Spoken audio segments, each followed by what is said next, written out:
നമസ്കാരം. ശബരിമല സ്വർണ്ണക്കൊള്ള കേസിലെ മുഖ്യപ്രതിയുടെ വീട്ടിൽ മുൻ മന്ത്രി ഉൾപ്പെടെയുള്ള ഇടതു നേതാക്കൾ സന്ദർശനം നടത്തുന്ന ദൃശ്യങ്ങൾ പുറത്തുവന്നതോടെ കേരള രാഷ്ട്രീയത്തിൽ പുതിയ വിവാദം പുകയുകയാണ്.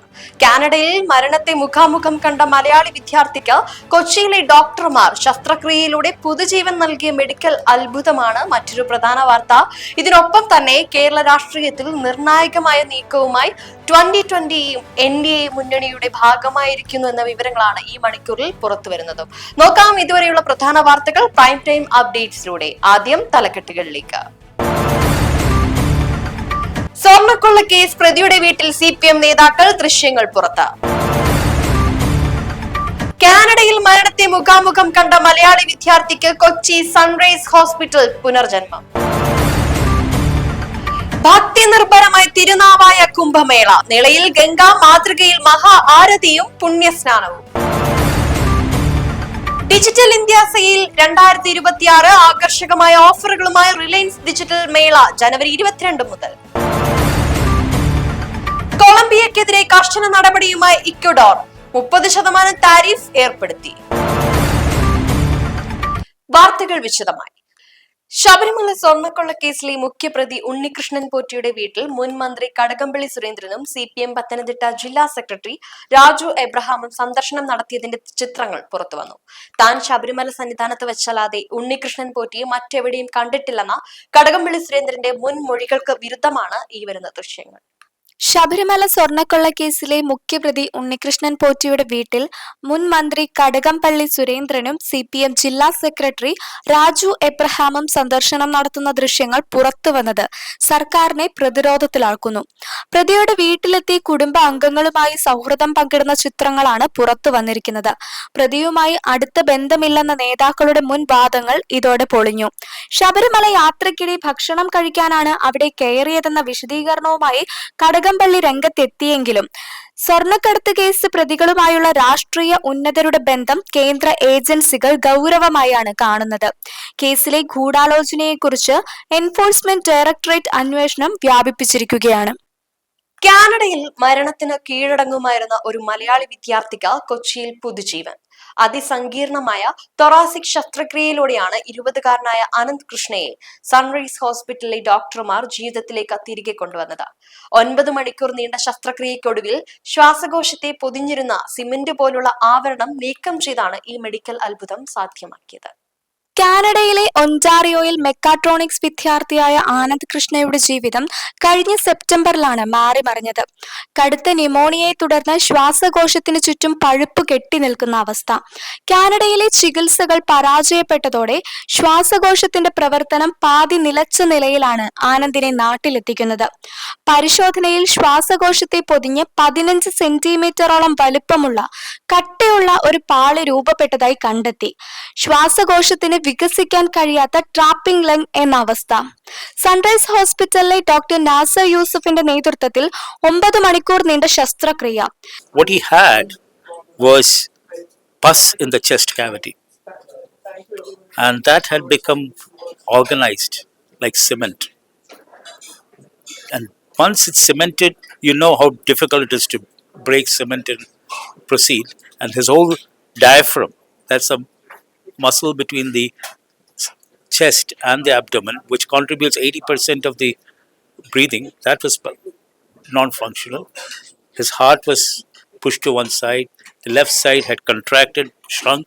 സിമന്റ് പാളി പോലെ ഉറച്ചുപോയ ഭാഗം ഓരോ മില്ലിമീറ്ററായി നീക്കം ചെയ്താണ് ആനന്ദിനെ ജീവിതത്തിലേക്ക് തിരികെ കൊണ്ടുവരുന്നത്.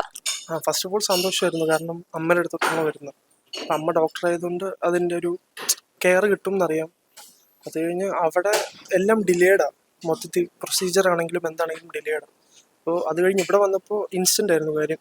ഫ്രൈഡേ വന്നു, അഡ്മിറ്റായി, സാറ്റർഡേ പ്രൊസീജിയർ ചെയ്യുമായിരുന്നു. അവിടെ 41 ദിവസം കൊണ്ട് ചെയ്തു, ഇവിടെ ജസ്റ്റ് 1 ഡേ കൊണ്ട് തന്നെ ചെയ്തു. ഒരു നില പോലും കയറാൻ പ്രയാസപ്പെട്ടിരുന്ന ആനന്ദ് ഇന്ന് 7 നില വരെ അനായാസം കയറുന്ന ആരോഗ്യനില വീണ്ടെടുത്തു കഴിഞ്ഞു.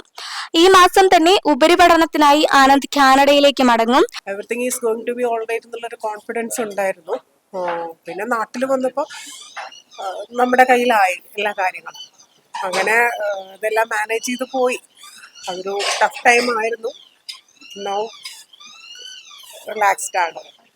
ന്യൂമോണിയയ്ക്ക് ശേഷമുള്ള ശ്വാസ തടസ്സങ്ങൾ അവഗണിക്കരുതെന്ന വലിയ പാഠം കൂടിയാണ് ആനന്ദിന്റെ ഈ അതിജീവനം. മലപ്പുറം ജില്ലയിലെ തിരുനാവായയിൽ ഭാരതപ്പുഴയുടെ അഥവാ നിളതീരത്ത് കേരള കുംഭമേള ഭക്തി നിർഭരമായി തുടരുകയാണ്. പുണ്യനദിയായ നിളയിൽ നിള സ്നാനവും ഗംഗാ മാതൃകയിലുള്ള നിള ആരതിയും നടത്തുന്നതിനായി ആയിരക്കണക്കിന് ഭക്തരാണ് എത്തിച്ചേരുന്നത്. വാരണാസിയിൽ നിന്നുള്ള പണ്ഡിതന്മാരുടെ നേതൃത്വത്തിലാണ് നിള ആരതി നടക്കുന്നത്. ഉത്സവത്തിന്റെ ഭാഗമായി വിപുലമായ സുരക്ഷാ ക്രമീകരണങ്ങളാണ് ജില്ലാ ഭരണകൂടവും പോലീസും ചേർന്ന് ഒരുക്കിയിരിക്കുന്നത്. നിളയുടെ ഉത്ഭവസ്ഥാനമായ തമിഴ്നാട്ടിലെ തിരുമൂർത്തി മലയിൽ നിന്ന് ആരംഭിച്ച രഥയാത്ര തിരുനാവായയിൽ എത്തിച്ചേർന്നു. തമിഴ്നാട് സർക്കാരിന്റെ ഭാഗത്തു നിന്നും തുടക്കത്തിൽ ചില നിയന്ത്രണങ്ങൾ ഉണ്ടായിരുന്നെങ്കിലും വാളയാർ വഴി രഥയാത്ര വിജയകരമായി കടന്നുവന്നു. സംസ്ഥാനത്തിന്റെ വിവിധ ഭാഗങ്ങളിൽ നിന്നും പുറത്തു നിന്നും നിരവധി വിശ്വാസികളാണ് ചടങ്ങുകളിൽ പങ്കെടുക്കാൻ എത്തുന്നത്. ഉത്സവത്തിന്റെ ഭാഗമായി വൈവിധ്യമാർന്ന സാംസ്കാരിക മതപരമായ പരിപാടികളും നടക്കുന്നുണ്ട്. കുംഭമേളയുടെ സുഗമമായ നടത്തിപ്പിനായി ജില്ലാ പോലീസും പ്രാദേശിക അധികാരികളും വിപുലമായ സുരക്ഷാ സംവിധാനങ്ങളാണ് ഒരുക്കിയിരിക്കുന്നത്. പുഴയ്ക്ക് കുറുകെ നിർമ്മിച്ച താൽക്കാലിക പാലങ്ങൾ ഉൾപ്പെടെയുള്ള നിർമ്മാണങ്ങളുടെ സുരക്ഷാ പരിശോധന അധികൃതർ പൂർത്തിയാക്കി. ഇലക്ട്രോണിക്സ് ഉൽപ്പന്നങ്ങൾ വാങ്ങാൻ കാത്തിരിക്കുന്നവർക്ക് ആവേശവാർത്തയുമായി റിലയൻസ് ഡിജിറ്റലിന്റെ ഡിജിറ്റൽ ഇന്ത്യ സെയിൽ വീണ്ടും എത്തിയിരിക്കുന്നു. രാജ്യത്തെ ഏറ്റവും വലിയ ഇലക്ട്രോണിക്സ് വിൽപ്പന മേളകളിൽ ഒന്നായ ഡിജിറ്റൽ ഇന്ത്യ സെയിൽ ജനുവരി 22 മുതൽ ജനുവരി 26 വരെയാണ് നടക്കുന്നത്.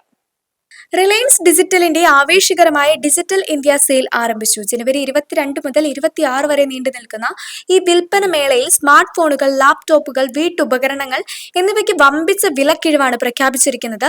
രാജ്യത്തെ എല്ലാ റിലയൻസ് ഡിജിറ്റൽ മൈജിയോ സ്റ്റോറുകളിലും വെബ്സൈറ്റുകളിലും ഈ ഓഫറുകൾ ലഭ്യമാണ്. പ്രധാനമായും ഐഫോൺ മോഡലുകൾക്കാണ് ആകർഷകമായ വിലക്കുറവുള്ളത്.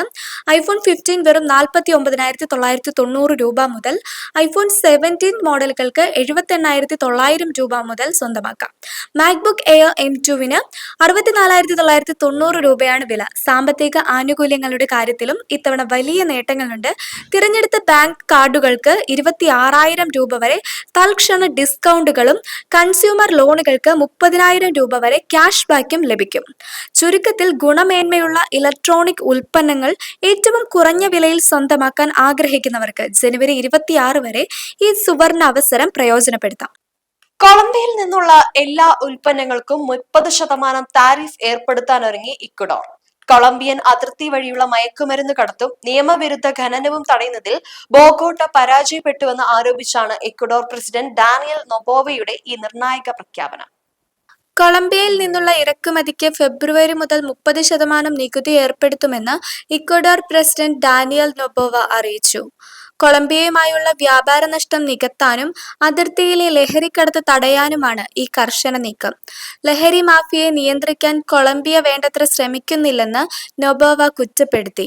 ഈ പുതിയ നികുതി നടപ്പിലാക്കുന്നതോടെ നിത്യോപയോഗ സാധനങ്ങളുടെ വില വർദ്ധിക്കുമെന്ന ആശങ്കയിലാണ് ജനങ്ങൾ. മേഖലയിലെ സാമ്പത്തിക സുസ്ഥിരതയെ ഈ തീരുമാനം എങ്ങനെ ബാധിക്കുമെന്ന് അന്താരാഷ്ട്ര നിരീക്ഷകർ ഉറ്റുനോക്കുകയാണ്. ഈ മണിക്കൂറിലെ എല്ലാ പ്രധാനപ്പെട്ട വാർത്തകളും ഇവിടെ അവസാനിക്കുന്നു. വീണ്ടും പുതിയ വാർത്താവിശേഷങ്ങളുമായി നാളെ കാണാം.